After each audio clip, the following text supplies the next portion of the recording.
You know, why not Juguna? People have just given me the name, and I love them. I really like it because I talked about the fact that we shouldn't profile any community. We are all Kenyans, and the one nation, one people.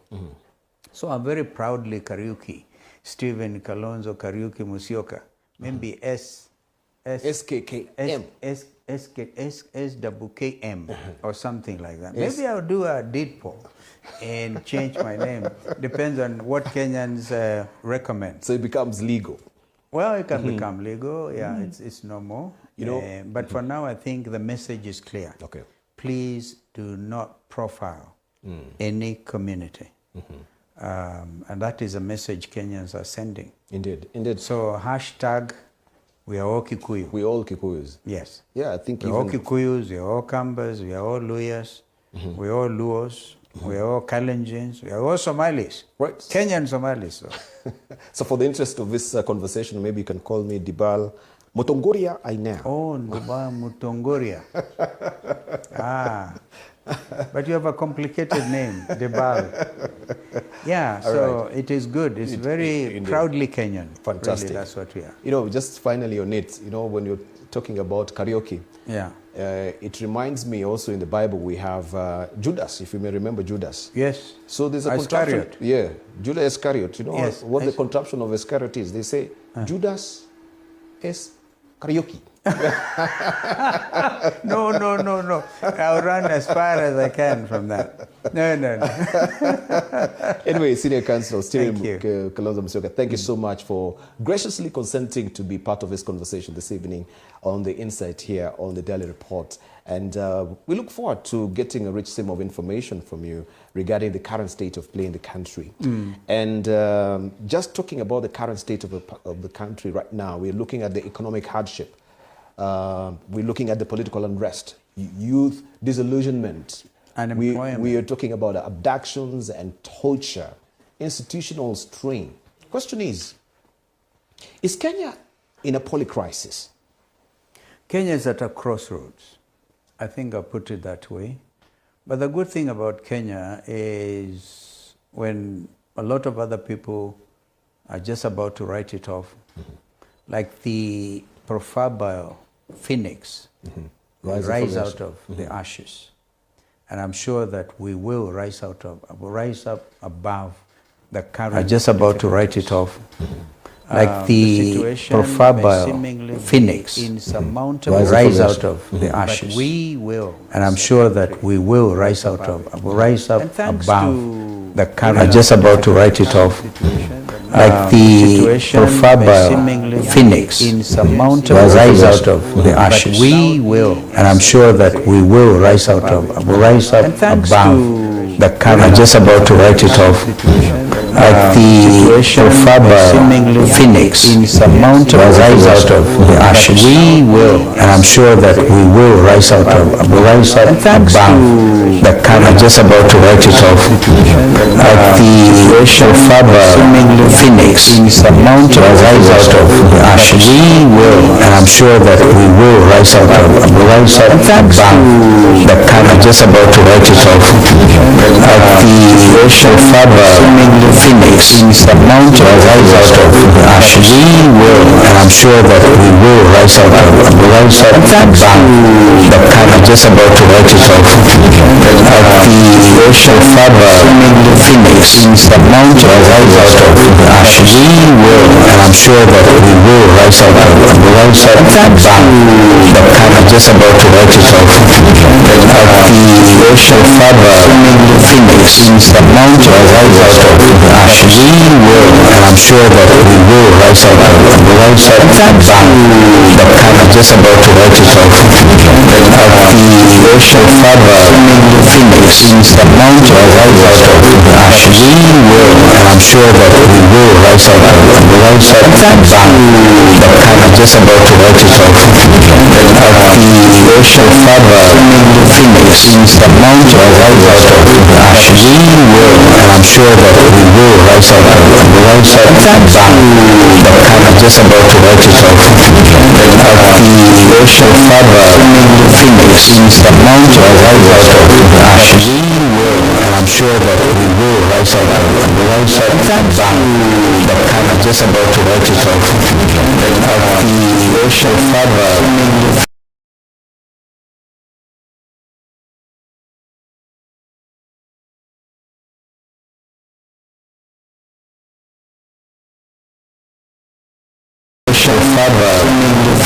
in fact, our youth movement here inspired the changes now in Bangladesh.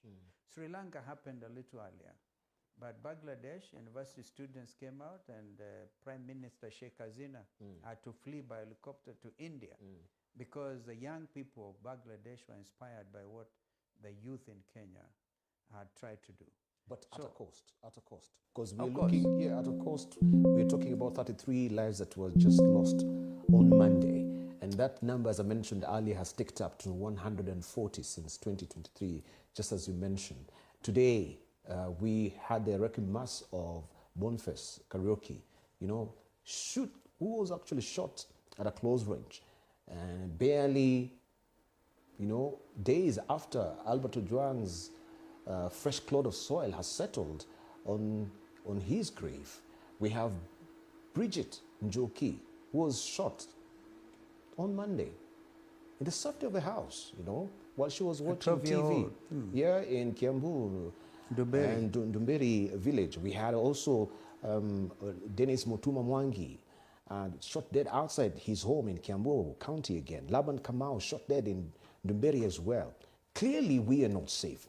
And our days are stitched with concerns of survival. How did we find ourselves here?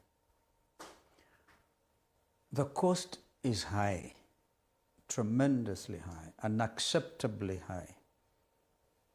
In 2013, we lost 70 plus. In 2024, as protests against the infamous Finance Act, another 70 or so. In fact, the numbers are in excess of 140, if you ask me. Yes. And then, this last Sabasaba event, quite apart from the lives lost, the amount of property destroyed, vandalized by goons, and goonism has become a new norm, funded completely by the state, so that you make the young people look they're the ones responsible for the destruction.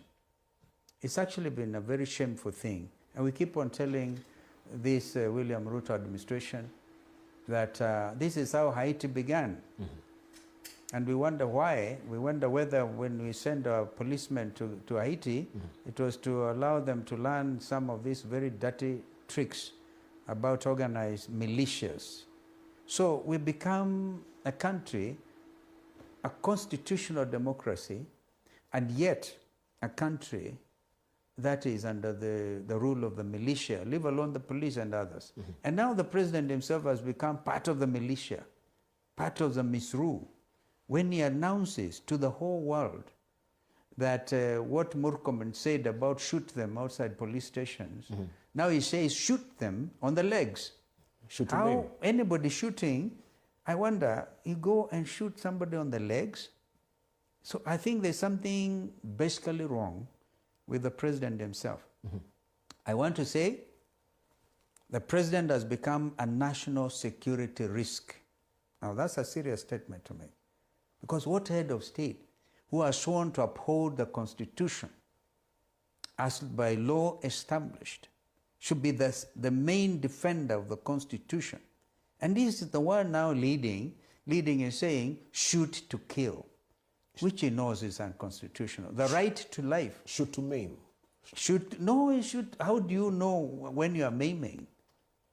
If indeed, as you said, Ainea, that children watching television, there was one shot in Karatina in a gym, right? And others, because police are using live bullets, right? How can you then say you shoot them on the legs? It is as simple as that, shoot to kill, because these are live bullets. And that's what I'm saying, because of that statement alone, the president has moved from the position of being head of state to a national security risk.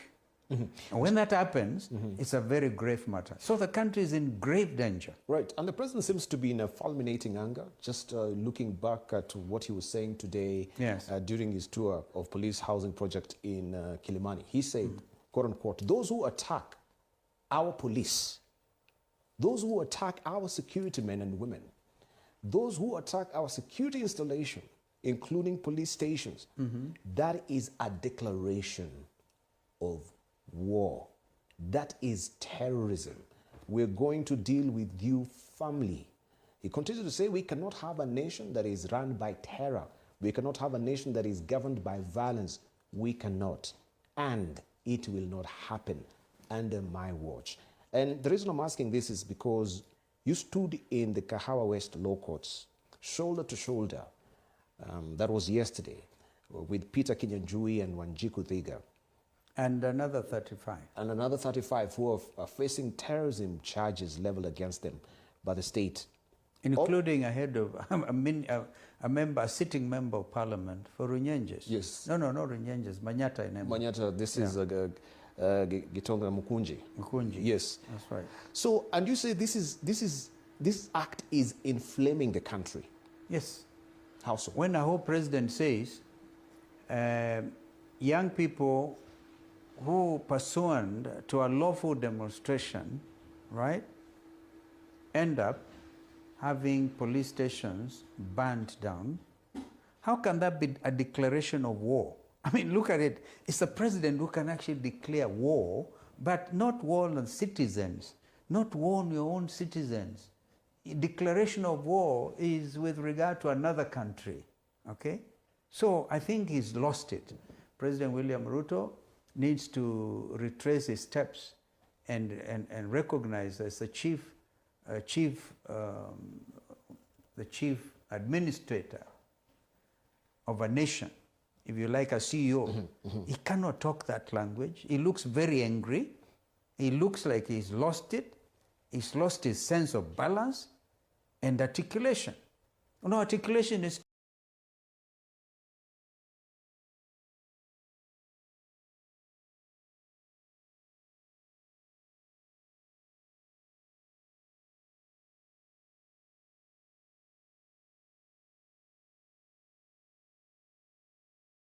but he's articulating things that are baffling.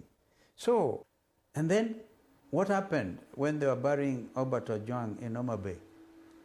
Thousands of young people went out and burned that police station where originally Albert Ojwang was taken.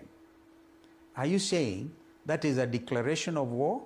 Of course it is not. Will you characterize that as terrorism? It is not even terrorism. By the way, I would be surprised if the 1,000 plus young people in Homa Bay would be hunted and taken to Kahawa West, where I was yesterday and today and tomorrow I'll be there, right? To tell Kenyans, you cannot, and by the way, the Prevention of Terrorism Act, call it POTA. Yes. Lawyers like to use short forms. So Prevention of Terrorism Act. Yes. The definition of what is a terrorism act is very clear. And there is a proviso to Article 2, actually Section 2 of that act. And it was passed as Act number 30 of 2012. I was in Parliament, and I can clearly remember the intention of Parliament was not to end up radicalizing the citizens and calling them terrorists, as William Ruto is trying to suggest, a declaration of war, terror, and that kind of thing. Where the act is very clear, where, and we spend a lot of time explaining even to the magistrate, and we're getting our ruling, where pursuant to a lawful demonstration, things get out of hand like they do, all right? Then you cannot charge young Kenyans with terrorism.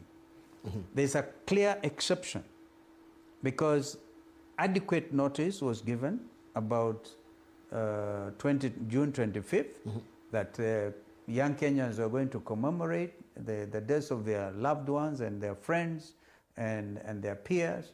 And again, Sabasaba And in fact, I remember on the part of the United Opposition, we gave that notice. This is why I ended up laying the wreath outside on Parliament House. They could not allow us to get to Parliament itself. They had put their sengenge type of stuff, which, by the way, the courts have ruled today. The Inspector General of Police is restricted. It's now been contained. We hope you follow that during the next spate of demonstrations. But the point here, Ainea, is that you cannot charge Kenyans with acts of terrorism if they have been taking part in a lawful assembly or a lawful demonstration. And by the way, if I may just butt in, you know, the president also faulted the High Court's ruling when you talk about the barring of police roadblocks. Yes. That you know, we got that particular ruling from the courts today during Dembo Say. He says it's unfair to majority of Kenyans who lack bodyguards. Who lack? Bodyguards. What has that to do? It is members of parliament who are bodyguards, okay? That's who what barricade themselves. Yes. You know, Kenyans elect members of parliament to go to parliament. It's a house for the people. But you cannot even allow citizens or constituents to reach their members of parliament and to serve them with petitions. Okay. But, so but the president also knows he can get the attorney general to make an appeal. That's a normal thing in a constitutional democracy, in a country under the rule of law. Okay. Okay. So I wanted just to do a follow-up with that particular question, because you say this act is inflaming the country. Yes. But critics credibly also argue that the united opposition, their rhetoric, which we had yesterday, particularly the framing the current administration as a hostile regime, yes, could be seen as heightening national tensions. If I may just read verbatim what was said yesterday by Mokisa Kitui. Yes. No, he was doing it on behalf of all of us. Yes, on I behalf, was of in course. court myself, you were in court by and by they that were time. actually doing it from SKM Center. Right. So if he says, quote unquote, we are calling the Kenyan Republic to take this regime as a hostile regime. Yes. It's an enemy of the Constitution and the people. It has declared war. And on the people, it has declared war. Yes. On citizens of Kenya. And we, the people, must resist to be dragged into a state of anarchy. The architects, enablers, financiers, the executors of this regime's violence will be held personally liable, both locally and internationally. That's right. The day of reckoning is coming. No badge, no title, and no political alliance will shield you from justice. Are you, as United Opposition Kenya, also not inflaming the country? Absolutely not. By we are calling on stressing Kenyans to take this regime yes, as a hostile regime? Hostile regime. What do you make of a regime that has, say, a convoy of 10 numberless, plate numberless, if you like, Subarus, with men carrying arms there, all right? And they invade Gong Town, right? Allow goons to go and plunder people's private property. And then we all know they are actually acting under instructions, because under the criminal, let me actually be specific, the International Criminal Court Act, the ICC, we call it the Rome Statute, says the persons bearing the highest responsibility. In this case, it would be the IG, or if you like now, William Ruto himself, who has actually said, right, that we will not take it anymore, enough is enough, with a lot of fury, So what the United Opposition is doing, or were doing yesterday, was to tell the country that we are not going to allow a rogue state, because that act itself, what happened on Sabasaba, yeah, with the gangs funded by the state, gangs with instructions to go to every part of central Kenya, for example, and plunder and cause enormous pain and loss to business community, and blame it on the opposition. And Kenyans are so wise. You see, they said even if you want to tell a lie, you have to exercise some intelligence. So people are able to see through. This is why the opposition say this is obviously a hostile regime.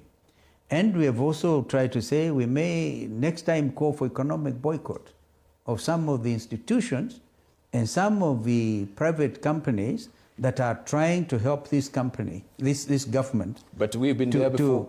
We've been there before. Your Excellency. We were not as clear thinking as we are right now. We know exactly. So, for example, people's privacy, telephone numbers are followed.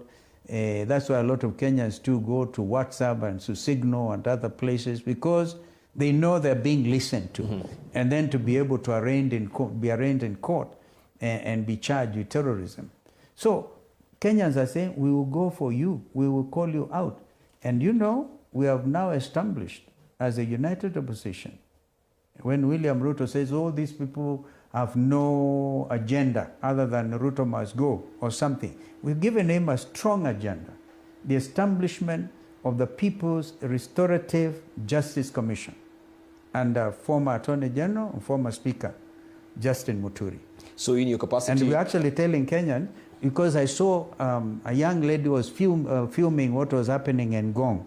When a young man was shot dead, she's able to say, oh my goodness, that one has been killed. And she's filming. So we are telling Kenyans who have filmed these instances to now feel free to present that as evidence. We want to tell William Ruto, we have a very strong agenda. And the agenda is we will not allow this country to go to the dogs. Okay. All right. We'll just pause that. We'll take a short break, sure. But we have more questions that we need your answers as well. We shall talk about ICC and why also you're calling for, the president to be accountable, and you're looking forward to international court to, of course, prosecute some of these atrocities that we do have in the country. And we will talk about that on the other side of the break as well. Thank you very much. You're watching The Insight here on TV47. We want to take a short break right now. But of course, when we circle back, we will continue with the conversation. This is where truth has a new address. Don't go away.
We call it a William Ruto Commission. But we hold the view that this commission should be in place. Even if William Ruto himself declares that he's a chairman of IBC, we will have him lose by big margin. But look, let's flip it a bit. Yeah. You look at the entire process. Yeah. That we've shortlisted candidates. Yes. Midway, you come and add 5 more candidates. Of course. Yeah. Isn't that also creating a spawning ground for injunction? That's what I'm asking. That's right. You think this That's is truly Maybe deliberate? they did that deliberately. They knew that. Yes, you they moved may to have court done to that challenge deliberately. it. Remember, there were some who were accusing us of because we wanted the panel itself to look reasonable, right? Mm-hmm. And then they sponsored a fellow called Muli to go and spend all the time arguing and rushing up and down until he said, get on with it. So they got on with it. Now we have a William Ruto IBC. Never mind. Let it be sworn and let us get on to, because that's what his advisor has now resigned, was trying to argue. Moses Kuria, saying the days are kicking by. He's trying to refer to the famous Kriegler report, said there should be an IBC in place 2 years before the election. All right? But Kenyans will not take anything less than an election latest by 2027. Thank you. Right. I just want to move on to what the Speaker of the National Assembly was cautioning you about. You specifically, against aligning with Gachagua, warning that the cousin... Which speaker? Of the National Assembly, Moses Wetangula. Moses Wetangula. Yes. Oh, Weta. Baba yes, Roma, yes, yes. Yeah? Warning that the cousin rhetoric could frustrate national unity. Oh, but now, I think he should be a cousin himself. Anybody opposed to William Ruto is a cousin. All right? So, I don't know what national unity is talking about. If indeed it was Weta who organized the goons to stop us from going as united opposition to Australia. Isn't that, just giving a demarcation that, people who are not for Ruto, then they are not cousins. So, in you and the spirit of fostering unity, should this sort of mantras like cousins... Kenyans are very smart. You know, because should of it be condoned? Years of civic education have brought Kenyan political awareness to a pedestal which is not even common in the region. Therefore, Kenyans know what you mean.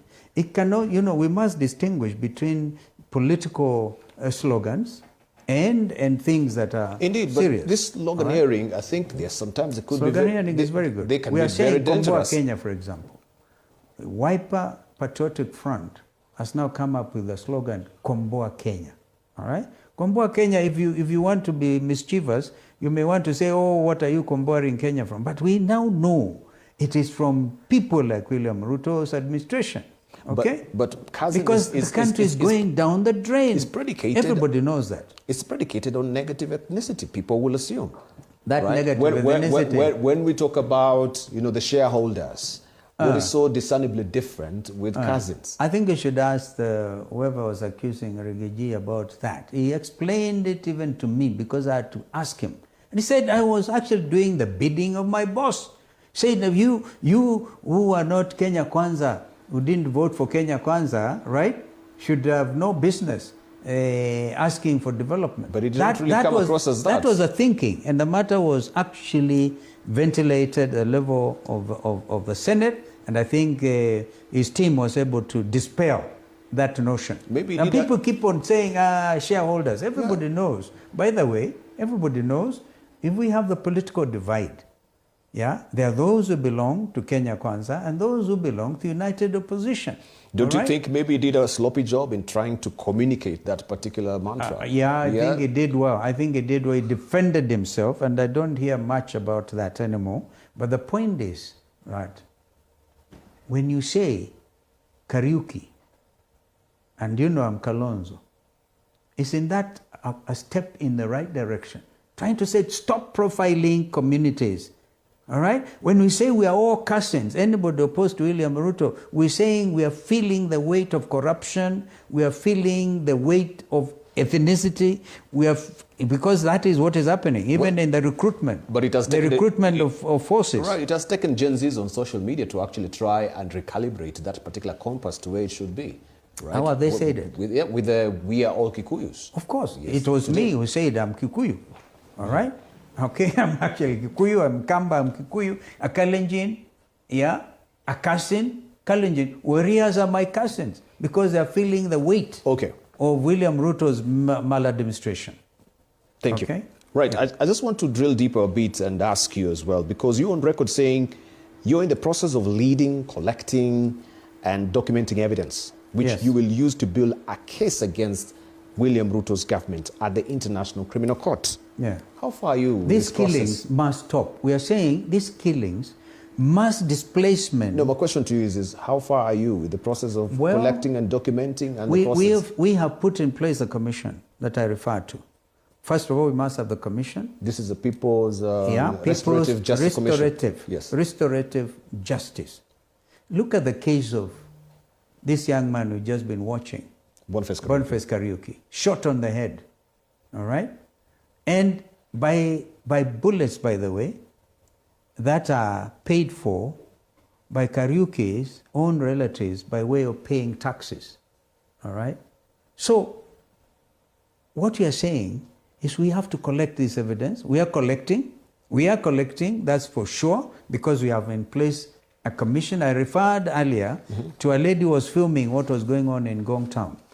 And others. I mean, Kenyans on social media, are amazing.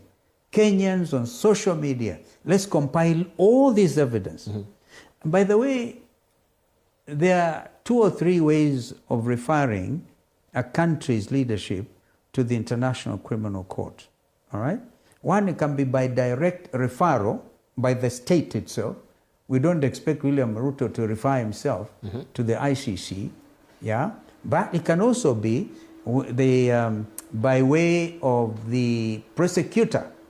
Remember the case of Ocampo. Yes. The prosecutor himself, acting on his own volition, can also take the leadership of those people bearing the highest responsibility to the International Criminal Court. We will have to take an approach separate from that.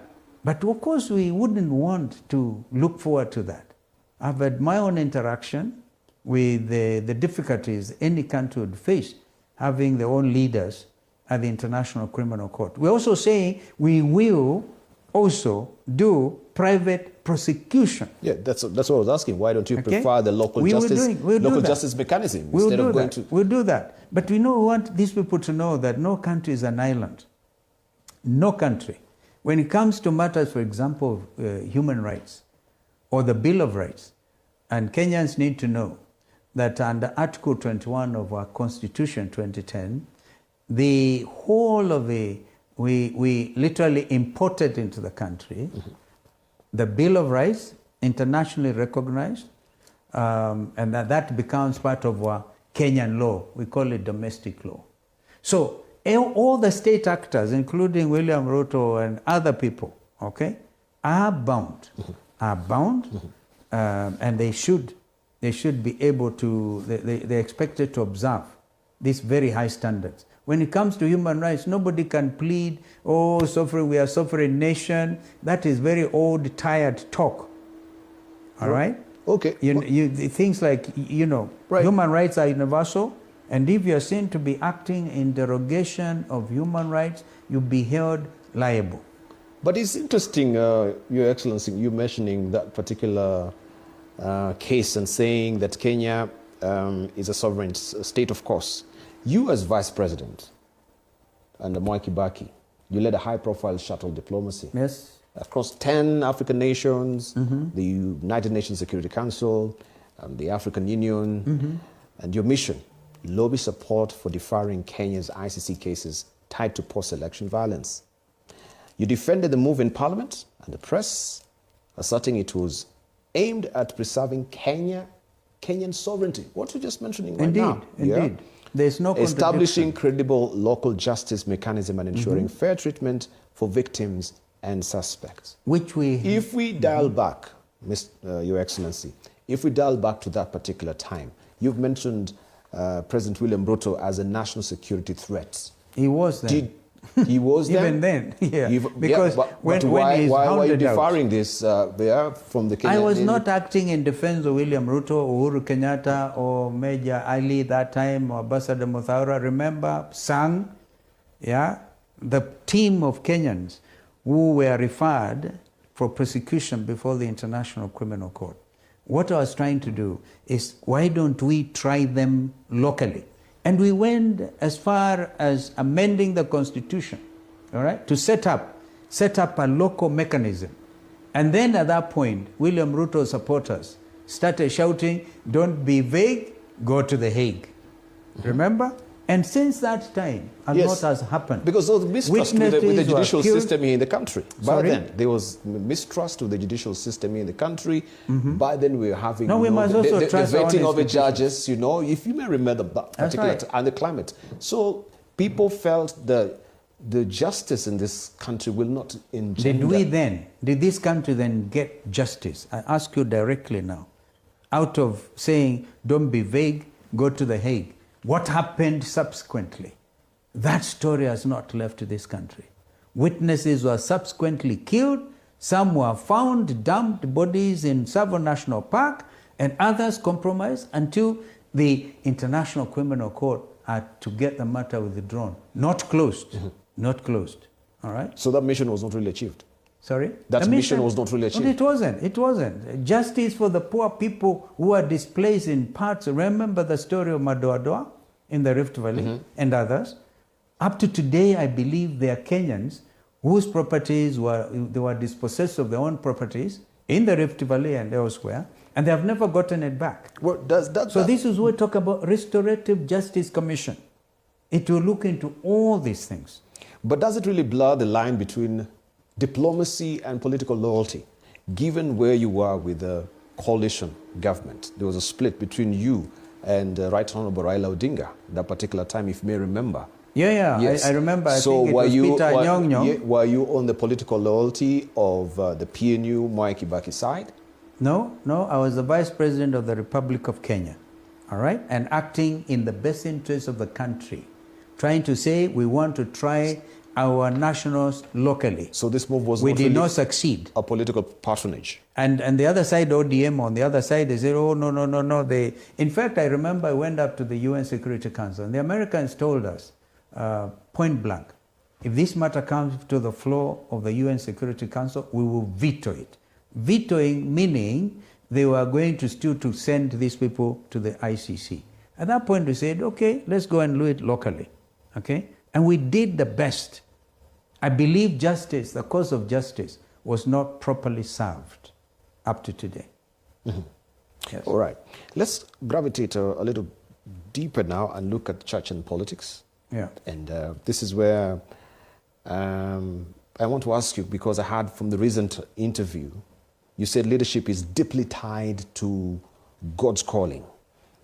And your endurance in Kenya's political cauldron is proof of that. Interestingly, the Evangelicals Church believed President Ruto's candidacy was also divinely ordained. He wants to build a church in a state house. I think Ruto himself said famously he was prayed into office. He was prayed into office. I wonder whether that position has changed. But I can tell you this.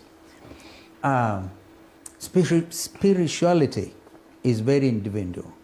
We'll all, I believe, and I think a majority of believers like me, know that we shall again individually appear before the Almighty God at the time of reckoning and be able to answer, specifically. It will not be collective. And so, in their wisdom, the drafters of Constitution 2010 expressly said Kenya, there's no state religion in Kenya, all right? Believe you me, Kenya is a secular even state. the heathens, even people who don't believe in God and other, they are part and parcel of this country. Others may want to, just like we got properly enshrined in the Constitution, the freedom to worship, whichever way you want to worship, all right? But the moment then you move like William Ruto is proposing to do, right? To put up in State House which is a place for every Kenyan, believers, non-believers, and everybody else, okay? You put there, using your own resources. By the way, Kenyans must ask, where does William Ruto get 1.2 billion shillings to build a sanctuary? I believe he wants to build an altar. And the altar can be something else, okay? Now, that is going now deeply spiritual. Now, see, we have theocracies. There are countries in the world who by their own legislation, by their own constitutions, right, have declared themselves theocracies, all right, where they think the relationship between the state and the religion are one and the same. But Kenyans have taken that along with many, many other countries. Even our colonial masters knew that although there is a Church of England, there's serious separation. And the Queen, by the way, or the King, is supposed to be the head of the Church of England. But there is serious separation, all right? So when the governor, we were colonial administration here, there was no church, Anglican church inside State House, okay? But we have today the All Saints Cathedral, for example, the Archbishop, a resident very close to State House, but never inside State House, all right? That was a colonial administration. This explains, by the way, the proximity, the centrality of the All Saints Cathedral, for example. And then, of course, you have the Holy Family Basilica, unless, of course, it is a Vatican. The Vatican, in terms of diplomacy, is recognized as a state. That's why the Pope's representative to Kenya is called the nuncio. He comes in as a fully fledged ambassador. One time, in fact, the nuncio has stayed here for so long, he was the dean of the diplomatic corps in Nairobi, in Kenya.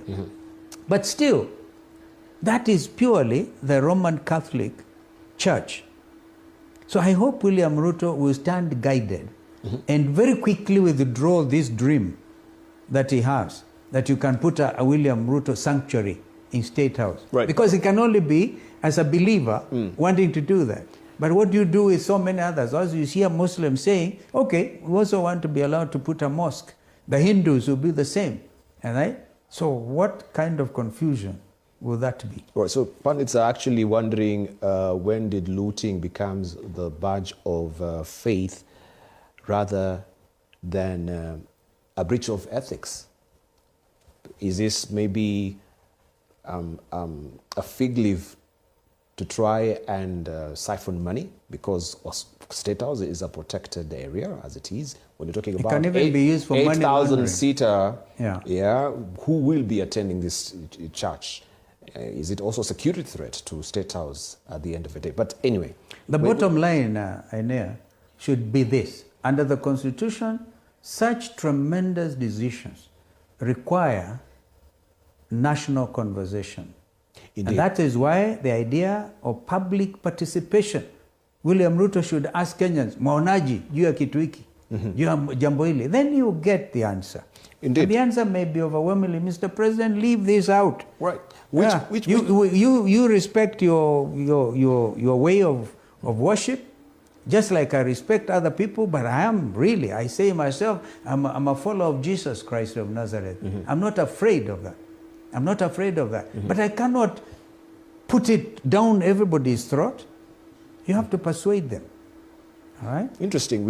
I was just reading a quote from Roger Williams. I think he's one of a clergy from America. And he wrote, he said, it is against the testimony of Christ Jesus for the civil state to impose upon the souls of the people a religion. Indeed. Jesus never called for the sword of steel to help the sword of the spirit. Yes. Forced worship stinks in God's nostrils, because he was saying, I'm making no apologies, I'm making no bonds about this, I shall build a church.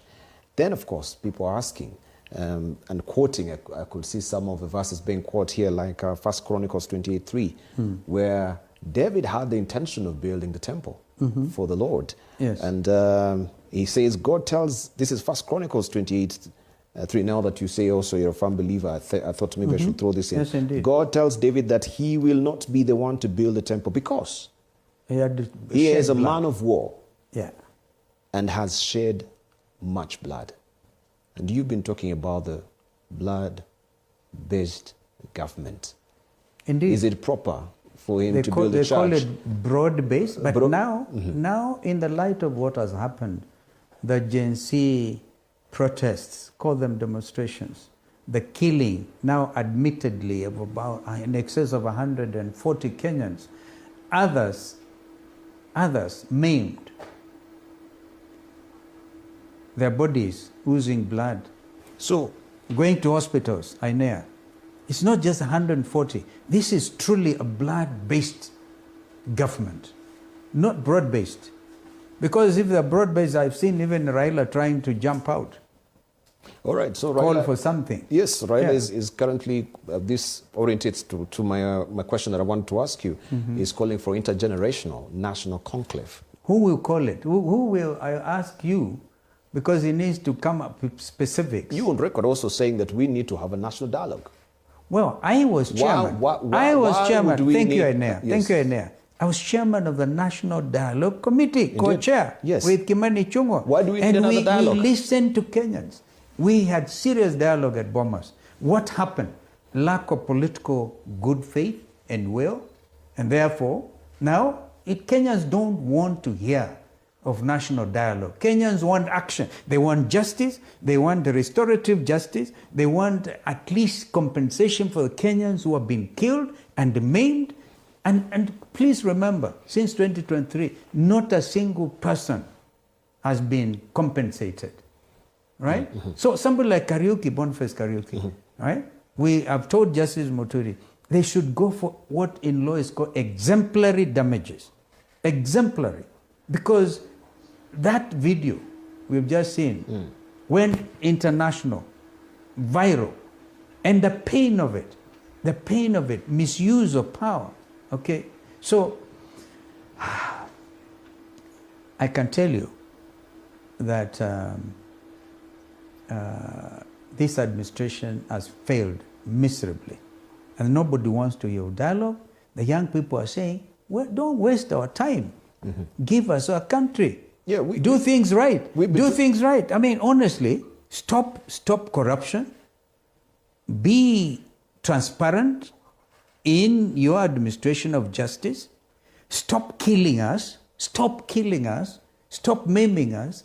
Stop invading our businesses using state-powered, empowered goons and blaming the opposition. Stop the nonsense. Stop it. Right, so do you think also... So that's what Kenyans want. Is that really time for dialogue? And I'm telling you that as a person, we spend a lot of time. By the way, I was acting on behalf of Raila Odinga. His co-principal was William Ruto. Did they listen? And do any Kenyan take anybody now, any of those two, saying we want dialogue? So I told William, my friend Raila, I told him, no. You wanted me to issue a statement, yeah? I said, no. First of all, I've not even seen what you have said. Up to today, I haven't read it. But in my mind, it is very clear. I'm very clear. This is not the time to waste Kenyans and then end up with something referendum. So NADCO was a complete waste of time? It looks like it was. Assessment? I mean, the only thing that NADCO achieved, because we drafted 9 pieces of legislation, all right? They are now struggling with CDF and something. The GAF and the CDF. And they're struggling with it. The only thing that went through was the amendment to the Independent Electoral Boundaries Commission. And then see how long it has taken. Even before they brought it to the floor of the House. Demonstration of political bad faith. So NADCO, I'm sorry to tell you, it was a complete waste of time and a complete waste of money. No. And resources. Resources, I don't even remember getting anything paid out of it. But the point is this, that they missed the opportunity.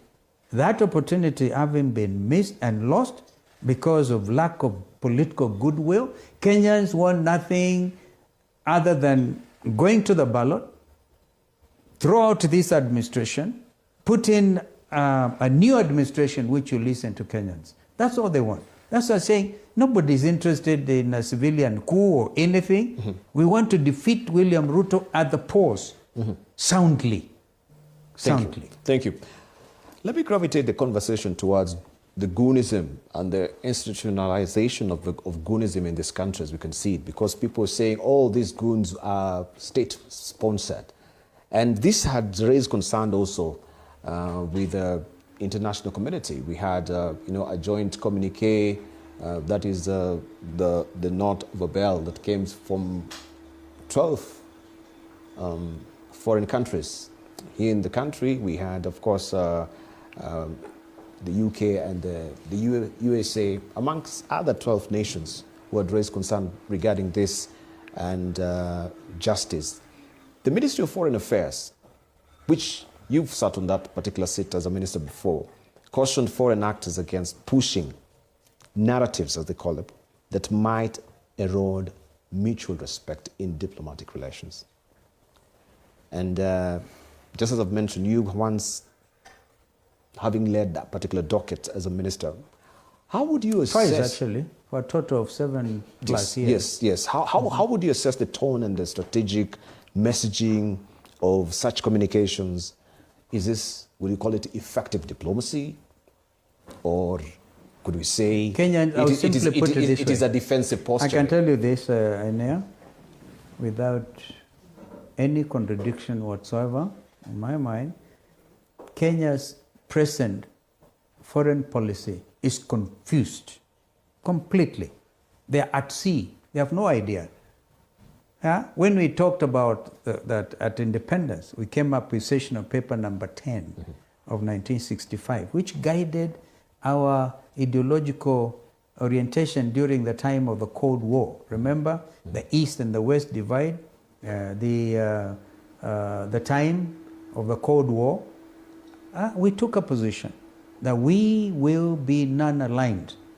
Now, non-alignment, I've told these people before, when Kenya was declared by President Biden as a non-NATO ally, that puts the countries at arm's length of Al-Shabaab and other persons.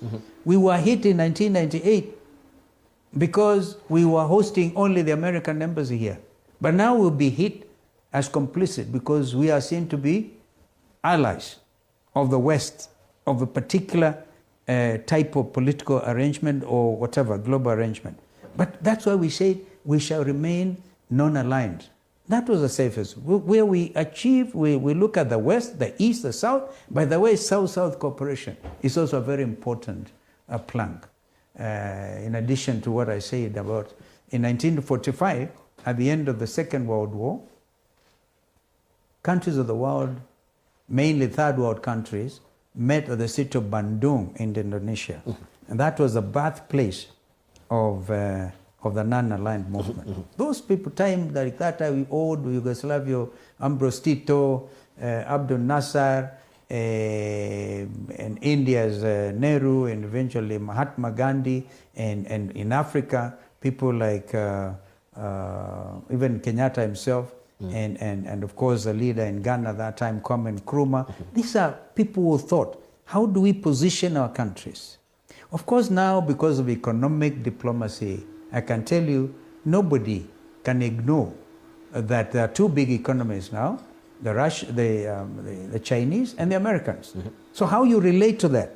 And during our time with President Kibaki, we went for infrastructure, for example, building of infrastructure, because I think we got it wrong soon after independence. The Chinese believe if you want to really build the economy, start by building 1 kilometer of road. Now that's a story for another day. But for now, I want to tell you, Ania, when the embassies issued an advisory, not an advisory, a note verbal, as you call it, they were doing what is traditional. I started by telling you that when it comes to human rights, they are universal. Abuse of human rights in Kenya is abuse of human rights anywhere. That's why they came out. And by the way, during my time as foreign minister, we would listen to people like Smith Empston, the American ambassador at that time, who was outspoken. Some Kenyans called him Nyamachoma ambassador, okay? And others came after him. Edward Clay of the UK, Remember in the fight against corruption? Yeah? These Anglo-leasing deals and others. He came out and said, hey, you have eaten our money and vomited on our shoes. So it is traditional between friends because diplomacy stresses the fact that no country is an island. But so you cannot plead the breach of Vienna Convention anymore. Oh, no, no, no. Right, but if I may remind you, during that particular time with Ambassador Smith Hemston by then, yes. Also you were against reforms. Like the multi-party democracy. No, when you in the Kanu regime, some people, you are the one who moved the motion, and of course you were castigating. What motion? Of changing the article. No, I was a master of ceremony at Kasarani when we decided to amend Article 2 and to get to a 2A of the Kenyan Constitution to allow for multi-party democracy. Weren't you the one who was moving the motion? No, I wasn't leader. I was just a deputy speaker, my friend, that time. Okay? But the leaders of the leader of business, house business, I can't remember, vice president, maybe Karanja. Right? Joseph Karanja. Yes, Karanja. They moved the motion. And we were overwhelming because unlike William Ruto, Moi was able that time to listen to what the country was saying. Okay? And he gave way. Remember the very peaceful handover to Kibaki. Very few heads of state, and people don't give credit where it is due. Moi handed over in a very democratic manner to President Mwai Kibaki. So that was orderly. But this approach now by William Ruto is really draconian. Right. But we'll deal with it because it's too late even for William Ruto. Constitution 2010 is our shield and our defender. So just like we say, justice be our shield and defender. And this is why I'm very proud that we enacted Constitution 2010. So he thinks actually that you're being unfair to him. He's wondering why aren't you raising the cacophony and all these rukus regarding the presidency of Mwai Kibaki, of which you are the vice president. Oh, the presidency there's a clip circulating, yes, where William Ruto is telling, this is what he was saying country, today. Whether you like it or not, Kibaki, you are leaving. Yeah, you must leave. An old clip, yes. Double standards. Double standards. Isn't that But the good thing is, these days you record everything. And even then it was recorded. So the truth, once the truth is known and established, people know nobody has any personal problem. I personally have no problem with William Ruto, okay?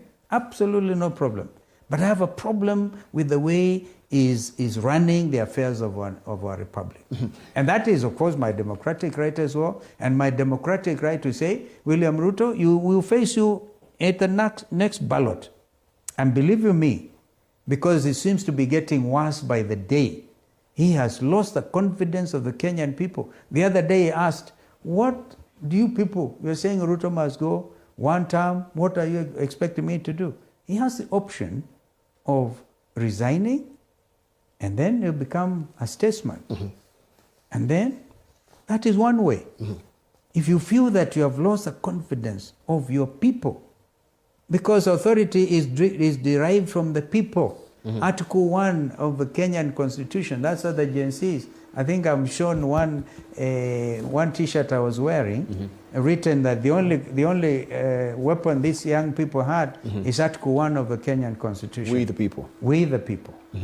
All right, so the sovereignty belongs to the people. Okay. If then the people have told you we have lost confidence in you, nothing personal, one can resign. Right. Let me just move on a bit. Or be impeached, as the case may be. I want us to talk about the goons, because this is a concern for the foreign diplomats and the intervention. Don't you think it shows how serious and visible this situation has become beyond the Kenyan borders, as you mentioned? Because if we are giving a spawning ground for the mushrooming again of Mungiki and Chinkororo and all these other illegal militias in this country, and we're trying to make them to be institutionalized. If they have the support of the government, that this is statecraft that is sponsoring these goons, what sort of a country are we creating? Because we must be having this morbid fear of seeing people carrying machetes and batons. We must say weapons. We must say collectively no to the new spectre, the new norm of goonism. On the 4th of this month, today is the 9th. On the 4th, we were on a trail as United Opposition. Actually, on the 3rd, we started from Luanda in Vihiga County, went through Mbale, and we could not easily access Kakamega because some goons had been organized to make sure we don't enter Kakamega town. But the police there were a little civil. They disrupted, they dispersed. They dispersed the people, the goons were organized. But then, and of course, we had occasion to call out those people who showed such high level of intolerance. But the following day, we had a beautiful move from Butula in Busia County through Bungoma. I've been to Bungoma many times, but the mood I saw in Bungoma this time, I mean, amazing, electrifying. That must have sent a signal to people who believe they are losing power, so that when we are now going to Kabuchai, I think it is constituency, Chwele, the hometown of Weta, we found a military type of goonism. They were arranged in 3 layers. Layer number 1, we were able to drive through. And layer number 2, they started throwing stones and all manner of crude weapons. And then layer number 3, after that, the police, which means the police were acting in concert with the goons. The goons were protected by the police. And we had given adequate notice that we are coming to Chwele. Now, that is an example of how lawlessness can take over. Goonism has actually taken over. But I can tell you, the country will not take it. The country will not take it. I have no doubt in my mind as I speak to you in air that those people who went and I had to call a very able businessman in Mwea today to tell him Pole. Yeah, he's actually called Bwana Mkombozi because he has really changed the economy of Mwea town, right? Goons went into a shop, cleared everything, and in his case, he understands. He understands, he seems to know who they are. The goons are very well known. So for anybody to pretend that it is the work of United Opposition really must be ashamed, even before God, that this is state-sponsored. And the good thing is, even people in parts of Kirinyaga and other places, we saw people we have never seen coming here. People transported from elsewhere to go and burn properties and make it look like it is agencies. And these young people, we all know.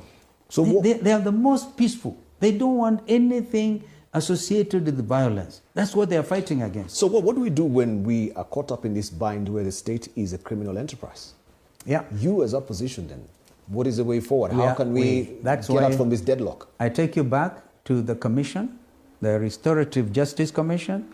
We will hold everybody to account. We will. We will, I can assure you. It's a very serious agenda we have, and we are collecting all this evidence. But we're talking about amorphous people who have no labels, even from... Yeah. Hey, by the way, there's one group which impressed me. I saw, and that's how militias come up. I saw another group in the city here, because one time Murkomen went around before the 25th, before Sabasaba, I think 25th, on the 25th. He went around to assure people, don't close your shops, there's enough security, blah, blah, blah. What happened was mayhem again. The goons, and I talked about that openly, that these goons were assembling outside City Hall. They were paid 1,000 to that. Some of them confessed to the amount of money they were receiving. Then they are given weapons, crude weapons, clubs and nyaunyos, that kind of thing. And they didn't protect the property of the business community. On Sabasaba, now during Sabasaba, they got themselves together, they bought ribbons right? Because I remember their spokesman said, we don't trust anybody. We don't trust anybody. All we want is to protect our properties, and therefore we have bought these items of identification. At least they're trying to do something. That tells you the police are heavily compromised. So nobody has confidence in them. We are on our own. We're on our own. So that is basically that group was saying, we're on our own, we'll protect ourselves. Eye-popping figures that we spent on police reforms. Recently, Maraga Task Force. I mean, you go through the lines and you can see that nothing is really working. Changing even the only way from the police force to a service until now. We've been batting our heads on the wall. You don't want to preach to stones, right? The only way is to mobilize Kenyans to throw away this government in a democratic manner. That's all we are saying. And the only thing I can assure them, if they come and steal the next election, believe you me, Kenyans will stop at nothing. They will get them out of State House. So they really better take note of that.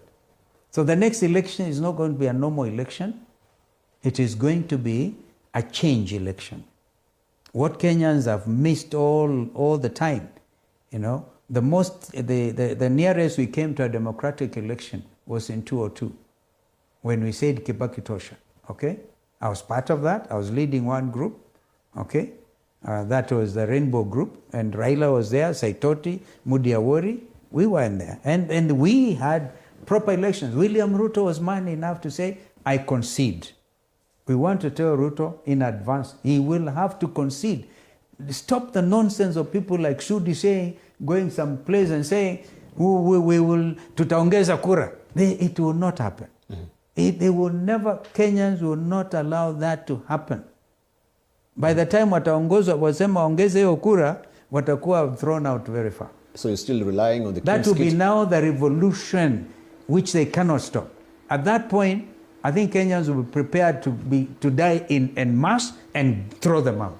All right. So this is the seriousness of the situation. Since we're living in a very different topic of time, we're talking about artificial intelligence, and here we are still struggling with upgrading the software of Kim's system. Some of it now have become redundant. Why can't you as opposition try and push the envelope to steamroll now the inculcation of blockchain technology? Indeed. Why can't we, are we too late? We are not too late. Yes. By the way, can you? I can tell you, somebody sent me a very clear message that Camargo was in town this last week. He was escorted nicely to the airport. That was the day the Secretariat of IBC tried to say they are migrating data. Remember? Our people are macho. So Camargo is not a phantom figure, as it was No. Apparently it's a real figure. Somebody told Camargo was in State House after all that. And he was escorted out. Okay? This is not confirmed, but I can tell you, very, very, very serious sources who are actually able to see all that. That's very telling. So that thing, it is not a phantom name, Camargo. And thinking about it, I wonder what Raila will be doing with this administration. Yeah. Do you think Raila will bolt out? I don't know. It's up to him. I really don't know. You feel betrayed as opposition by him? No. Betrayal is something we have learned to live with. But some of us remain solid in our resolve to leave behind a democratic, a constitutional democracy for which we have fought, and so many of our people have lost their lives over the years. You seem to have lost Raila to figure out who he is right now. Do you think he's suffering from a cognitive dissonance? I don't know. I really don't know. You should ask him. However, he's my friend. But from your own observation? He's my friend, but I think our history, because I've spent so much time with him. I can't just ask him, are you suffering from cognitive dissonance? You know, they always say, you cannot see the picture if you're in the frame. You have to step out of the frame, and you are out of the frame, you could see. I've stepped out of the frame, for sure. Stepped out of that frame. I was called names there. Oh my goodness. I'm a new person, determined to liberate our country. What is your conviction? I believe it's a calling. It's a calling. When I went first to Parliament at a very young age, at 30, I ran in first time at age 30. So I encourage the young people to take up space. From out there, nobody knows where Sekuru is. I think a few people now get to know. Unless it's a calling, you can't manage. You go through plenty, so much, you see so much corruption, you see so much. And the good Lord has enabled me to watch and not be a partaker. So that perchance, I can tell the country this is the way to go. Tell me about, you still run the farm, Musyoka Nwambua? Or is No, still... the name changes now, Musyoka Morambi. Musyoka Morambi. Yeah, Where we are not supposed to advertise as lawyers. So don't make me commit a professional... No, I just wanted to know where did the Wambua disappear? Oh, he started his own farm. He's actually chancellor of some university somewhere. Yeah. Okay. Yeah. Now I have Albert Morambi and several able young lawyers. Very able. A medium-sized law firm. Yeah. And again, we're not supposed to advertise. But you've just advertised. No. Yeah. So I've in not your told you capacity, where we are. no, it was good to see you as a court officer. Or today, yesterday, it was so refreshing, and could see a lot of you coming out. Justice Maranga as well, trying to go back to. We're trying to do something. You're trying to do something. We're trying to say our judiciary is the last hope. Yeah, the last frontier. We can't allow everything else state captured. National Assembly, state captured, the Senate, and all. Yeah. So, although, as I said, given the opportunity, a lot of these legislators may want to redeem their image through impeachment of some high characters. But that is not our mission for now. Right. Our mission is to make sure this country stands as a constitutional democracy, and we are determined to play our role. Right. We want to bring this to a close, and Yes.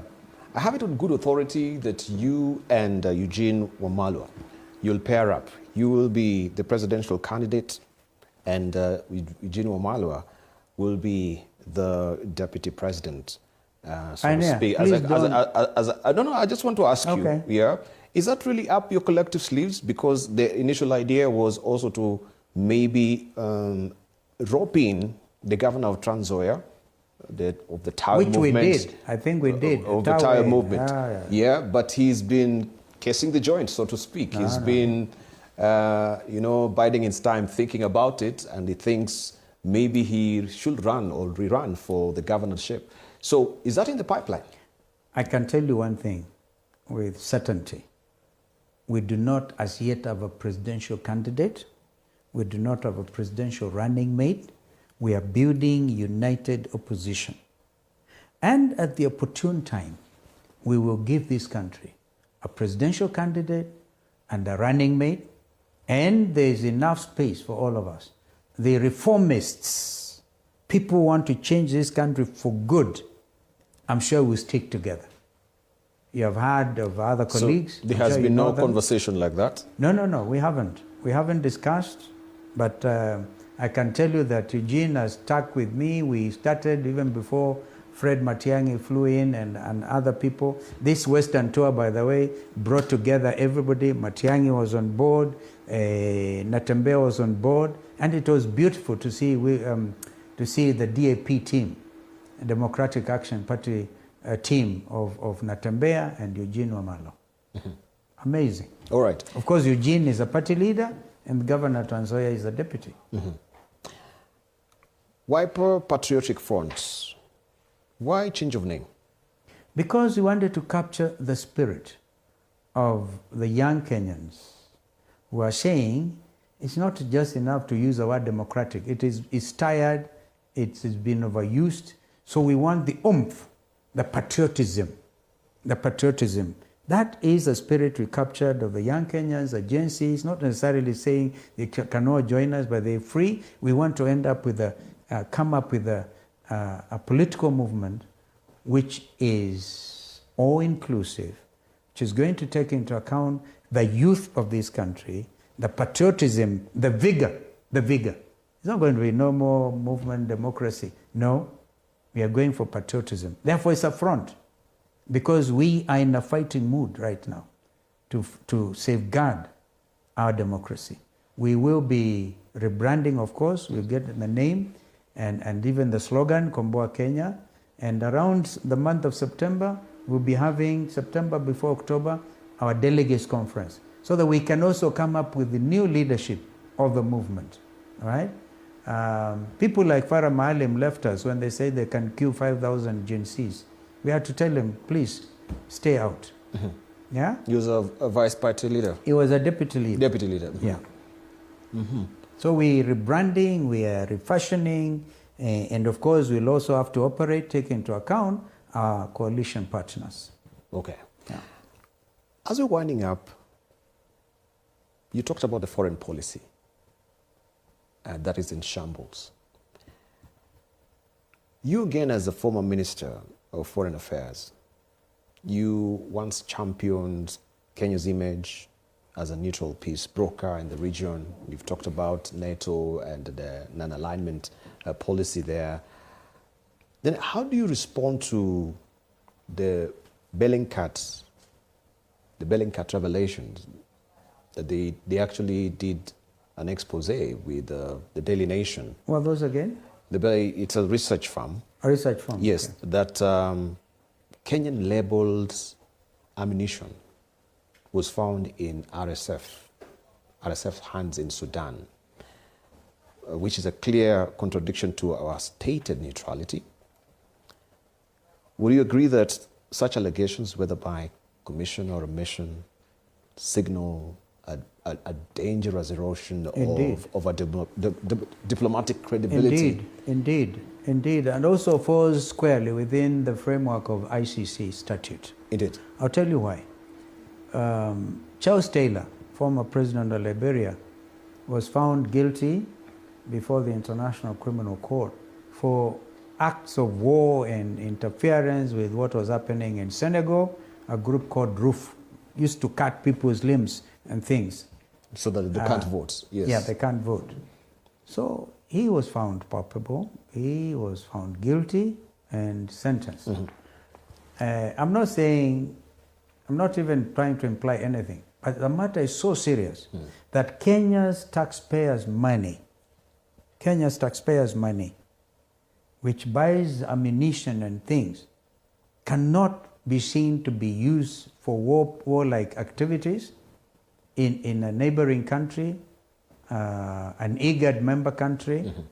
Our position has been that of non-interference in the affairs of other countries in the region. That's why we were trusted over years. That's how I was able to preach peace and get people, knock people together. I can tell you at our residence here, one time I got President Abdullah Yusuf of Somalia and the Prime Minister at that time called Abdul Qassam Salad. Mm-hmm. I think he's still alive in Egypt. We got them here, we got them through the Baghdadi peace process. I even declared myself a member of a clan called Digli Mirifli in Somalia. The Somalis trusted us.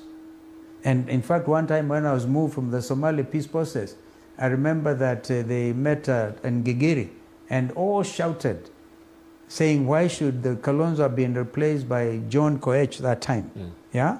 It's when I was moved from Minister of Foreign Affairs to Environment by Kibaki. Mm. And we worked. Everybody knows the role we have played, not everybody, a lot of people know the role we have played in making sure that Southern Sudan comes out as the world's newest state. Mm. We did a comprehensive peace agreement in Nairobi because they could trust this country, which led then to a referendum establishing the new state. The amount of work we did to convince President Bashir that time, with the help of President Bouteflika, the then president of Algeria, to help me as a negotiator to convince al-Bashir to allow John Garang of South Sudan, was the leader then, the founder actually, because John Garang used to say, please don't kill my thieves. I want them with their arms because of Sharia law. The fact that Bouteflika convinced al-Bashir to say Khartoum during the currency of the interim arrangements was going to remain Sharia free. That's what gave now a breakthrough. Apart from getting, of course, Garang to sit with the Vice President of Bashir here, and the peace process that took place in Naivasha, we called it our Camp David. I remember the Secretary of State of the U.S. and Collins, the late Colin, yeah, and others, the Norwegians, the world came to work with us to deliver a new country, the world's new estate. That was because Kenya was seen to be a country that is neutral in the region, the anchor nation, not just economically, but diplomatically. All that is lost. When I got Kofi Annan to come and declare Nairobi a UN headquarters, yeah, and he actually flew all the way to come, and then I'd been moved to Minister of Education, and at the airport, he calls me aside and said, Minister, I have fulfilled my promise. I was so honored. These are some of the things Kenyans may never know. Because as a result of that, Gigiri now, the UN headquarters, Nairobi is at the same level as Geneva, New York, and Switzerland. And Zurich, Switzerland, I beg your pardon. Yeah. So, these are some of the things we have done for our country. And we are proud. But we are seeing this administration trying to work in derogation of all those gains. Today, I saw the Director General of the United Nations offices here, a lady from West Africa, and she told me in the next 2-3 years, Nairobi will be able to hold even a General Assembly because they are building capacity. What that means is hotels in Nairobi will continue to grow, right? And that's why we want to settle this economy, for it to grow. But we cannot leave it to the goons because the goons will destroy it. All right. So how do we restore the credibility of our diplomacy in the region? Because we become a laughingstock from Tanzania, the region, what is happening in DRC as well. We become a laughingstock. I did a lot of work from in the grace DRC. to where we were. Yes, from as I grace say, to grass. To grass. It is salvageable, and the only way to do it is to change this administration. They have lost it. So we twiddle our thumbs and wait for the administration to I'm exit? afraid another 2 years is not too much of a wait, maximum. Yeah. Thank you. Thank you. Thank you so much. I really appreciate you electing to converse with us and tell the nation what is the current state of play if we do have a leadership crisis. But even as we're winding up, I just want you to look to your camera and to just try and calm the nerves of Kenyans, which are very afraid right now. The anger is palpable. Yeah. The children, are fearful. Parents as well, they are uncertain. The economy is going to the dogs. As a country, how then can we get back that particular needle to move it a jot higher to the true north where it should be? It's going to take true patriotism, true commitment. I understand the pain we're all going through as a nation, but as the famous Jesse Jackson famously said, keep hope alive, Kenya. Keep hope alive. We will do the best we can to see whether we can save the lives of young people from being shortcut by police bullets, the suffering by tear gassing. President Ruto seems to highly praise the water cannons, may be carrying and pouring poisonous stuff on Kenyans, you never know. But it's going to be the country shall be proud of. And I'm personally very proud of the Gen Z generation. They have become the conscience of this country. And we must give them space and encouragement. Let them take out their identity cards, number one, and be facilitated to do so, and then register en masse as voters. Our weapon is our Constitution 2010 and our vote. Right. Your Excellency, thank you for the rich repository of knowledge and the trenchant insight you've given us here on the Insight. We really do appreciate. And we're looking forward also for the rebranding of the Wiper Party, the Wiper Patriotic Front. We really do appreciate. And of course, we've been speaking with the party leader of Wiper Patriotic Front. This is His Excellency Stephen Kalonzo Musyoka here at the Stephen Kalonzo Musyoka Command Center. And he's just reminded you that we still have a country. Keep hope alive. And we know sometimes hope deferred makes the heart sick. You might have had that particular optimism, expectation from the current administration that has actually fallen short of what you actually anticipated. But we always keep hope alive. And as we always say here, in all things, in essentials, unity, in unessentials, liberty, in all things, charity. Let us coalesce around what is essential. We really do appreciate. Thank you for joining us here on The Insight. Have a restorative night.